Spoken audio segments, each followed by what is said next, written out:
नमस्कार। उम्मीद है आप लोग स्वस्थ और आनंद होंगे। अवध कथा में आज वाजिद अली शाह के शासनकाल के बारे में ही चर्चा होगी। कल यहाँ तक बात ख़त्म हुई थी कि किस तरीके से अपना शासन में आने के बाद वाजिद अली शाह ने चीज़ों को नए सिरे से करना शुरू किया। उसी क्रम में उन्होंने अपने कैसर बाग का निर्माण भी कराया, जो आज की तारीख में भी खंडहर रूप में देखा जा सकता है, आप कोई भी जाके दे सकता है। कैसर बाग की परिकल्पना जो एक तो ये मान के चलिए कि जितने भी अवध के नवाब हुए हैं सबों ने अपने अपने ज़माने में कुछ न कुछ अच्छे निर्माण कराए, जिनका मैंने जिक्र पिछली वीडियोस में किया भी है। वाजिद अली शाह जो थे उन्होंने कैसर बाग का निर्माण कराया, जिसके खंडहर अभी भी खंडहर ही कहेंगे उनको देखा जा सकता है, जो अपने निर्माण के समय में बहुत ही भव्य था। उस ज़माने में 80 लाख रुपए की लागत से इसको बनाया गया था और इसके चारों तरफ जो चारों गेट थे उनमें से एक एक गेट की जो निर्माण लागत आई थी वो 1-1 लाख रुपए थी, इसलिए उनको लाठी दरवाज़ा भी कहा जाता है। इस जो कैसर बाग का जो निर्माण उन्होंने कराया था वो अपनी एक तरीके से जो उनकी एक एक एक एक बिल्कुल बहुत ही बढ़िया परिकल्पना थी, उसके हिसाब से कराया गया था। वो तो 1857 की गदर में उसको ऑलमोस्ट नष्ट हो गया, काफ़ी कुछ ख़त्म हो गया और एक तरीके से 1857 की गदर में पूरा अवध ही नष्ट हो गया, लखनऊ का काफ़ी हिस्सा नष्ट हो गया। इसलिए लखनऊ का जो एक बहुत ही बेहतरीन वास्तुशिल्प निखर के आया था कैसर बाग के निर्माण में, उसमें बहुत ज़्यादा चर्चा नहीं होती, होनी चाहिए, होगी भी बाद में, होती भी है, ऐसा नहीं है। कि अवध का जो वास्तुशिल्प जो खास अवधी वास्तुशिल्प था जिसको कहेंगे, वो कैसर बाग के निर्माण में सामने आया। उसमें तमाम परियां हैं, फरने हैं, झरने हैं, फव्वारे हैं, ये सब सारी बातें हैं।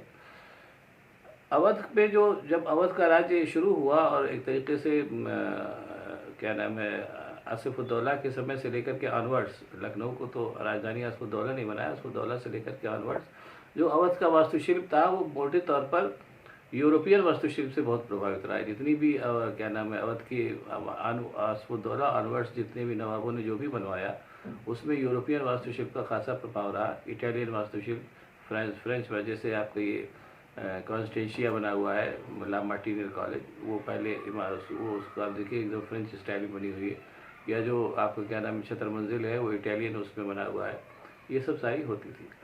तो जो कैसर बाग का निर्माण वाजिद अली शाह ने कराया, वो कैसर बाग के निर्माण में उन्होंने जो था वो यूरोपियन और मुग़ल और जो क्या नाम है इंडियन, ये जो तीनों हिंदुस्तानी जो तीनों वास्तुशिल्प थे इनको मिला करके ख़ास अवधी वास्तुशिल्प का उन्होंने निर्माण किया, जिसका कि भव्य उदाहरण कैसर बाग है। उसके पुराने फोटोग्राफ अगर आप देखेंगे तो आपको अंदाज़ा लग जाएगा।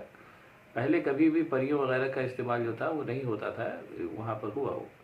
और उसकी जो इमारत आप जाकर के देखिए, जो भी खंडहर बचे हुए हैं, मूल भव्यता तो उसकी फोटोग्राफ में देखी जा सकती है।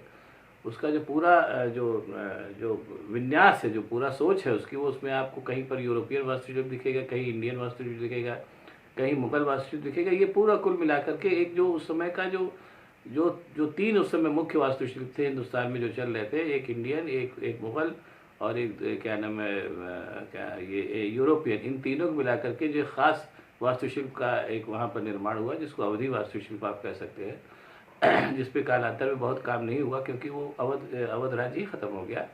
उसका उस विन्यास के साथ उन्होंने कैसर बाग को बनाया, जो अपने बनावट के बाद के दिनों में बहुत ही भव्य इमारत थी, इसमें कोई शक नहीं है। उसका पुराना फोटोग्राफ देख करके आप उसका अंदाज़ा लगा सकते हैं। और साथ ही साथ उसमें जो तमाम यूरोपियन कंसेप्ट थे उनको भी कैसर बाग के अंदर उन्होंने लागू किया। जैसे वहाँ पर एक थिएटर भी था और तमाम चीज़ें थी। और उसमें एक चीज़ और भी की थी उन्होंने कि उसके जो तमाम गुंबद थे, उन गुंबदों में वो अब तो खैर कुछ नहीं है, लेकिन वो जैसा लिखा पढ़ा मिलता है कि वो तमाम गुंबद जो थे उनके ऊपर सुनहरा रंग कर दिया गया था। तो जो सुबह की जो धूप की किरणें उन सुनहरे रंगों में पड़ती थी तो पूरा इलाका जो था जगमग झलमलाता था। तो वाजिद अली शाह ने कहा कि मैंने एक तरीके से लंका का निर्माण किया है, ये हमारी सोने की लंका है, ऐसा लिखा पढ़ा मिलता है। ये वाजिद अली शाह का एक ऐसा वास्तु मतलब एक ऐसा काम था जो अगर गदर ना हुआ होता तो आज की तारीख में भी पर्यटन का एक अच्छा स्थल रहा होता। लेकिन बहरहाल ईश्वर की मर्जी, वो पूरी तरीके से नष्ट हो गया। अभी थोड़ा सा बहुत उसका बदरंग हिस्सा बचा है जो उसकी थोड़ी भव्यता का अंदाज़ा देता है, लोग आते भी हैं उसको देखने आते भी हैं। उस कैसर बाग की को नष्ट होने में एक काम ये भी हुआ कि जब गदर ख़त्म हुआ तो जो वो सारे अवध के ताल्लुकेदार जिन्होंने अंग्रेज़ों का मतलब मदद की थी, उनको सबको वो कैसर बाग जो था खंड खंड करके बांट दिया गया। उसमें तमाम वो राजे रजवाड़े आके बसा दिए अंग्रेज़ों ने, जिन्होंने उनकी मदद की थी। और उसमें एक शर्त ये भी लगा दी थी कि जो जैसा है वैसा ही रहेगा, उसमें आप कुछ कर नहीं सकते। तो उसका नतीजा है कि आज की तारीख में पूरा कैसर बाग जो है खंडहर की शक में पड़ा हुआ है, उसका क्या होगा पता नहीं, बहरहाल जो भी है ऐसा ही है। और उसके अलावा वाजिद अली शाह ने एक बहुत अच्छा काम किया जिसके बारे में बहुत ही कम लिखा पढ़ा मिलता है। वो पूरा का पूरा एक इलाका ही बदल गया कि जब उनको हटा करके मटिया बुर्ज भेजा गया, वहाँ करीब 31 साल जिंदा रहे। तो 31 साल मटिया बुर्ज में उन्होंने अवध स्टाइल की दूसरी तमाम इमारतें बना डाली, जिनको कि क्या नाम है, अब तो खैर उसमें से भी बहुत कुछ नहीं बचे। उसके शायद मेरा ख्याल है कि वाजिद अली शाह एक ऐसे बदनसीब बादशाह थे कि जिन्होंने जो भी बनाया बहुत अच्छा बनाया, वो सब नष्ट हो गया। मटिया बुर्ज में जो कुछ उन्होंने बनाया था, एक तरीके से उसको दूसरा लखनऊ कहा जाता था। उसमें यह हुआ कि वाजिद अली शाह की मौत के बाद उनकी पेंशन, उनकी संपत्तियों को लेकर के उनकी जो तमाम रानियाँ थी, उनके जो तमाम बच्चे थे, उसमें बहुत झगड़ा हुआ। तो उस झगड़े को निपटाने के लिए अंग्रेज़ों ने उन सारी संपत्तियों को नीलाम कर दिया, और नीलाम करने के बाद उससे जो पैसा मिला वो सब उन लोगों में जो जितने क्लेमेंट थे उनमें बराबर बराबर बांट दिया। उसका नतीजा ये हो गया कि जो पूरी भव्य इमारत थी, वो कौन सी इमारत किसके हाथ गई, उसने उसका क्या किया, वो एक अलग बात है। लेकिन वो अब आज की तारीख में बहुत उसके एक दो इमारतें बची हैं, और वो इमाम बाड़ा बचा है जिसमें वाजिद अली शाह दफन है, कुल इतना ही बचा है, बाकी सब नष्ट हो गया। ये वाजिद अली शाह की जो एक मतलब जो उनका वास्तुशिल्प के प्रति जो उनका लगाव था, और जो कुछ उन्होंने अनोखा उसमें किया, जो अदरवाइज गदर न होता और बाद में उनकी संतानों में अगर झगड़ा न होता, अगर बचा रहता, तो निश्चित रूप से उस पर बहुत सी किताबें लिखी जाती और वो दर्शनीय पर्यटन स्थल होते, वो ऐसा नहीं हो पाया। बहरहाल ये तो ईश्वर की इच्छा है। ये काम मैंने ये पूरी बात मैंने बताई कि ये वाजिद अली शाह का जैसे मैंने जो शुरू में बताया था कि उनके व्यक्तित्व के कई पहलू थे, एक अच्छे लेखक भी थे, अच्छे निर्माणकर्ता भी थे, ये सब सारी बातें थी। वो कुल मिला करके ऐसा उनके साथ हुआ। यहीं पर ये बता के फिर मैं अगली बात बताऊंगा कि ये सब जब चल ही रहा था, उसको लेकर के कुल मिला के अंग्रेजी समझ गए कि ये बादशाह जो है हमारे हाथ की कठपुतली नहीं बनेगा।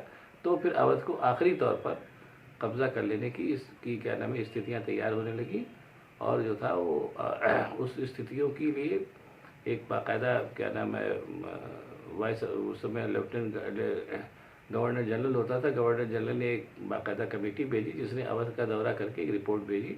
उस रिपोर्ट में ये कहा गया कि अवध जो है बड़ी क्या नाम है बदअमनी के दौर से गुजर रहा है और उसका शासन अच्छा नहीं, इसलिए उस पर कब्जा कर लिया जाए।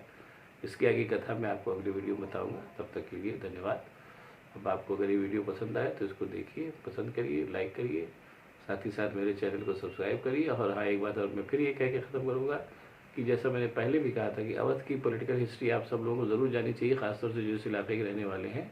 इसलिए मेरा फिर एक बार आपसे गुजारिश है कि मेरे चैनल के प्ले लिस्ट पर जा करके उस पर अवध कथा को देखिए और उसके पुराने एपिसोड भी देखिए, तो आपको पढ़ के मज़ा आएगा, देख के मज़ा आएगा। बाकी तो कथा मैं सुना ही रहा हूँ। बहुत बहुत धन्यवाद। फिर से नमस्कार।